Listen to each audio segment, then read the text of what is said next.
In the deepest reaches of creation, where light dared not linger and the silence of eternity reigned supreme, there existed a realm of desolation, a place where time itself seemed to shatter into fragments of despair.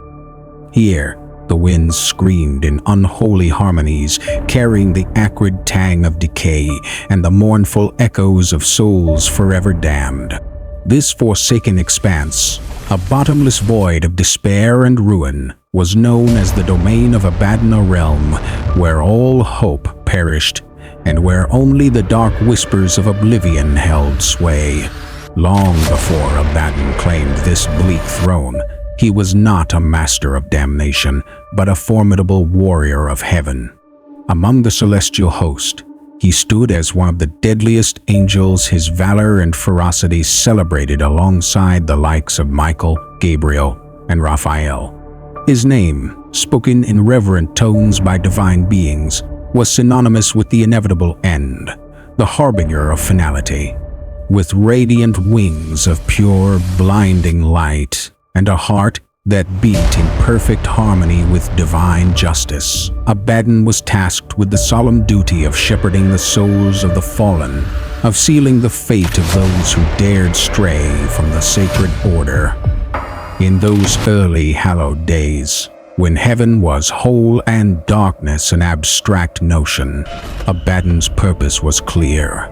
His every strike on the battlefield was an act of righteous fury, each sweep of his blazing sword a decree that echoed across the cosmos. Side by side with the archangels, he fought tirelessly to maintain the balance between life and death, to ensure that the scales of existence never tipped into chaos.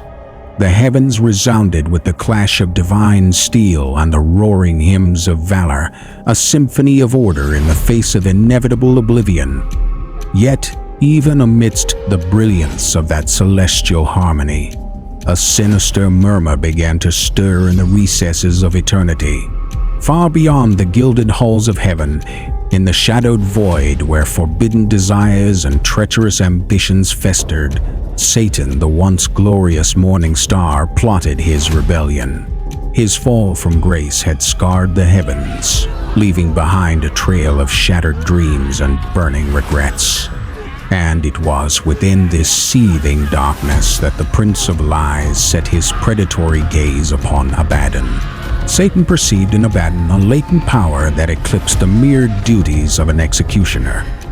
To him, Abaddon was not just a servant of destiny, but a force capable of redefining fate itself, a being who could rise above the confines of divine decree and seize mastery over the end of all things. In whispered words that slithered like venom into the recesses of his mind, Satan planted a seed of insurrection.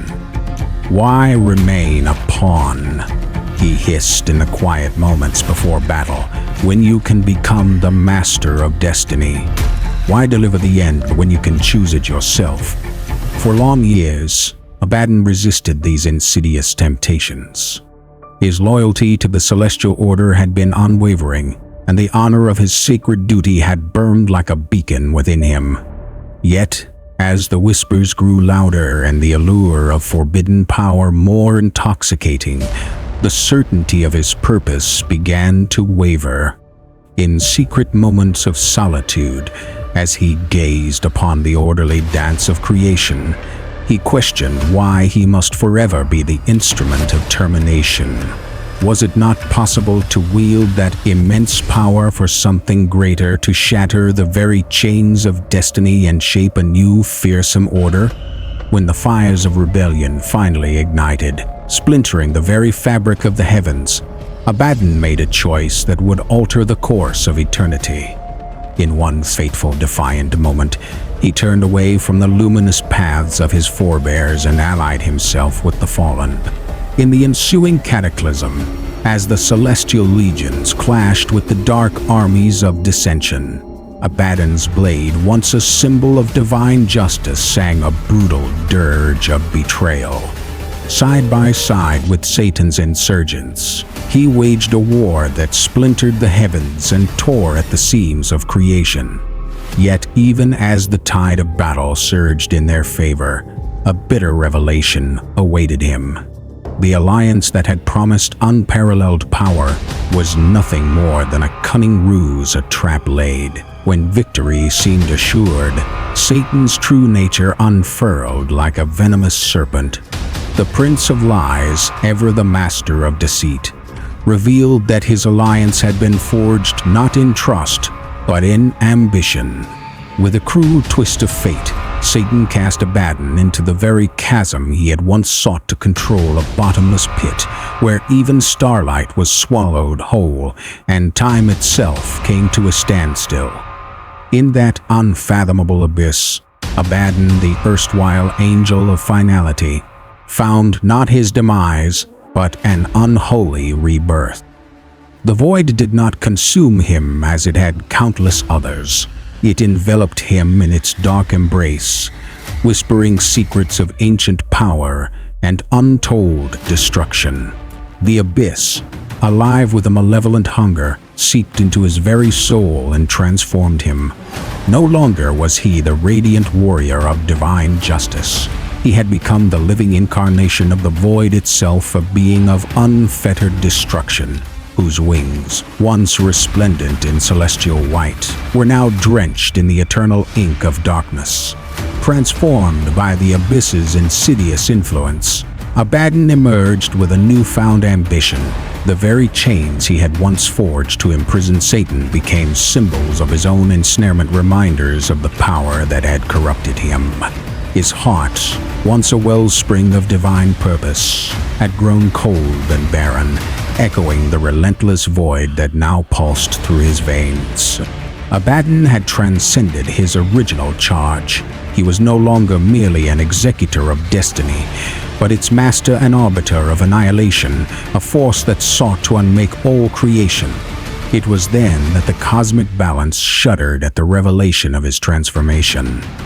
The forces of heaven, led by Michael and his loyal archangels, could not ignore the growing darkness that emanated from their once beloved warrior.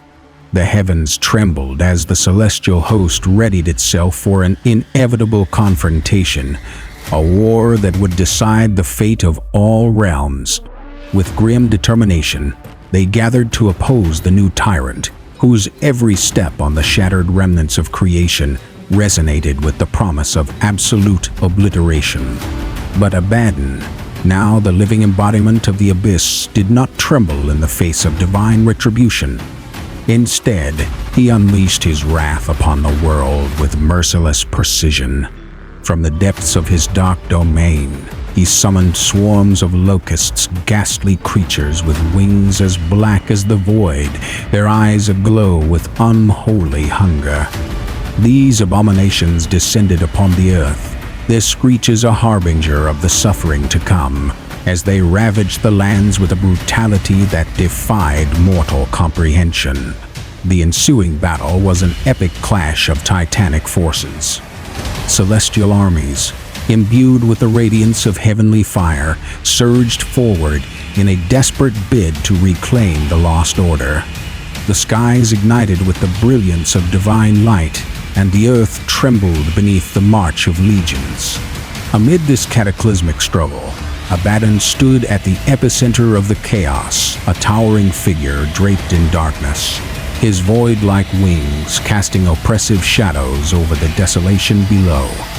In the midst of this grand conflagration, Abaddon's gaze fell upon the figure who had once been his ally, his mentor in betrayal, Satan himself. The two forces, each a living testament to the corruption of celestial power, clashed in a battle that shook the very foundations of existence. The heavens quivered as Abaddon, empowered by the abyss, unleashed torrents of unrestrained fury, his every strike reverberating with the catastrophic force of creation's undoing. Satan, wielding his own ancient and insidious power, fought with the cunning and ruthlessness that had once set him apart. Yet, in that brutal confrontation, it became painfully clear. The fallen angel, now known as Abaddon, had ascended beyond the limits of his mortal origins. With one final cataclysmic blow, Abaddon overpowered his former master, binding Satan in chains wrought from the very essence of the void. In an act that was both triumph and damnation, he hurled the imprisoned Prince of Lies into an eternal chasm, a prison so profound that even the light of heaven could not penetrate its depths. The cosmos held its breath as the abyss swallowed its captive, the echo of that moment reverberating through the ages. But as the dust of battle settled and the triumphant roars of celestial victory faded into an eerie silence, Abaddon stood alone amid the ruins of his past. The abyss, far from being a mere tool of destruction, had become an inseparable part of his soul. Its insatiable hunger whispered constantly, urging him to tear down every remnant of order, to erase the tapestry of existence itself. What began as a noble quest to bring balance had metamorphosed into a dark obsession, a desire to rewrite the fate of all things in his own merciless image. As Abaddon surveyed the fractured remains of the world, his eyes burned with a malevolent fire. No longer was he a mere servant of divine decree. He was the embodiment of unyielding annihilation, a force of darkness that had risen to eclipse even the mightiest of heaven's champions. The celestial host, now gripped by despair and dread, braced for the ultimate reckoning. For in the heart of that darkened realm, where even time seemed to lose its meaning, Abaddon had awakened to his true destiny, a destiny where the end was not merely an event, but a relentless, unending state of existence. And so, as the final war loomed on the horizon, the forces of heaven and the remnants of mortal hope prepared for one last cataclysmic confrontation. Michael and his archangels rallied in defiant unity, their eyes reflecting both sorrow and resolve. Yet they faced a foe who had transcended mortal limits, a being whose power was fueled by the abyss itself. Abaddon, the once noble warrior, had become the harbinger of eternal night, and his rage promised to consume all that lay before him. In that dread moment, as the heavens trembled and the earth shuddered under the weight of inevitable doom, Abaddon spread his dark, infinite wings wide. With the roar of the abyss echoing in his ears and the legacy of his betrayal etched into the cosmos, he stepped forward into the void. His destiny was sealed, not by divine command, but by the insidious hunger of the darkness that had claimed him. And thus, the realm of creation was set on a path to unremitting obliteration, a path where the end was no longer a distant prophecy, but the very essence of existence, made flesh by the fallen angel turned master of the abyss.